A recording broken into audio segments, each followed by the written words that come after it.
Hai, selamat datang di Ngoceh. Hari ini kita akan membahas topik yang mungkin sering kita renungkan dalam diam. Apakah kita seharusnya mengejar mimpi-mimpi besar kita atau menerima nasib yang sudah digariskan? Ini adalah dilema yang banyak orang hadapi dan mungkin Anda pun sedang berada di persimpangan jalan yang sama. Pertama-tama mari kita bahas tentang apa itu nasib. Bagi sebagian orang, nasib adalah sesuatu yang tak terhindarkan. Sesuatu yang sudah ditentukan dan kita harus menerimanya apa adanya. Mereka percaya bahwa ada kekuatan yang lebih besar yang mengendalikan hidup kita dan kita hanya bisa mengikuti arus. Namun di sisi lain, ada juga yang percaya bahwa nasib bisa diubah, bahwa kita memiliki kendali penuh atas hidup kita. Dan dengan usaha serta kerja keras, kita bisa menciptakan masa depan yang kita inginkan. Di sisi lain, mengejar mimpi adalah tentang melangkah keluar dari zona nyaman kita, menantang diri sendiri dan tidak puas dengan apa yang sudah ada. Mimpi adalah pendorong yang membuat kita bergerak maju. Meskipun jalannya tidak selalu mudah, mimpi besar seringkali disertai dengan risiko yang besar juga. Tapi justru di sanalah letak keindahannya. Karena di balik setiap risiko, ada potensi untuk meraih sesuatu yang luar biasa. Untuk memperjelas ini, mari kita ambil contoh tokoh inspiratif seperti Oprah Winfrey. Kehidupannya bukanlah jalan yang mulus. Dia lahir dalam kemiskinan, mengalami berbagai kesulitan, dan menghadapi penolakan berkali-kali. Banyak orang mungkin akan menyerah dan menerima nasib mereka dalam situasi yang seperti itu. Namun, Oprah memilih untuk tidak menyerah pada keadaan. Dia mengejar mimpinya. Terlepas dari semua rintangan yang ada di hadapannya. Hasilnya, dia menjadi salah satu wanita paling berpengaruh di dunia. Seorang ikon yang dikenal karena ketangguhannya dan karena tekadnya.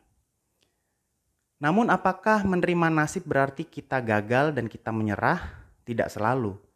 Terkadang menerima nasib bisa menjadi bentuk kebijaksanaan.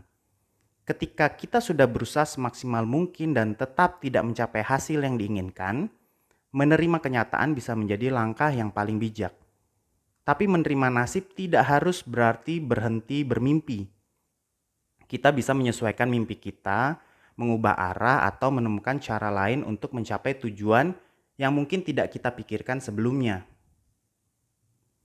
Mengejar mimpi bukan berarti mengabaikan realitas. Kita harus realistis tentang kemampuan kita, sumber daya yang kita miliki, dan kondisi yang sedang kita hadapi. Ini bukan berarti kita harus membatasi mimpi kita, tapi kita perlu bijak dalam merencanakan langkah-langkah untuk mencapainya. Kadang mimpi terbesar kita bisa tercapai dengan langkah-langkah kecil, one by one, satu persatu. Apakah kita harus memilih antara mengejar mimpi atau menerima nasib? Mungkin jawabannya adalah kita tidak perlu memilih satu saja. Kita bisa melakukan keduanya. Tetap bermimpi, tapi juga realistis tentang keadaan kita. Kuncinya adalah keseimbangan atau balance. Kita harus tahu kapan harus berjuang lebih keras dan kapan harus menerima keadaan. Ini bukan tentang menyerah, tapi tentang bijaksana dalam menghadapi kehidupan. Pada akhirnya, setiap orang memiliki jalannya masing-masing. Tidak ada jawaban yang benar atau salah. Karena setiap orang memiliki mimpi, tantangan, dan nasib yang berbeda. Yang penting adalah kita tidak berhenti berusaha dan tidak mudah menyerah pada keadaan.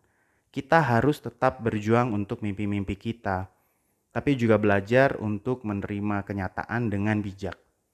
Dalam hidup mungkin kita tidak selalu mendapatkan apa yang kita inginkan, tapi kita selalu bisa memilih bagaimana kita meresponsnya. Terima kasih sudah mendengarkan ngoceh hari ini. Semoga bisa memberikan pencerahan dan inspirasi bagi Anda yang mungkin sedang berada di persimpangan antara mengejar mimpi atau menerima nasib. Ingatlah, hidup ini adalah tentang perjalanan, bukan tujuan akhir. Jadi nikmati setiap langkah, setiap tantangan, dan setiap kemenangan kecil yang Anda raih. Enjoy the journey. Sampai jumpa di episode berikutnya. Tetap semangat dan teruslah bermimpi. Bye-bye.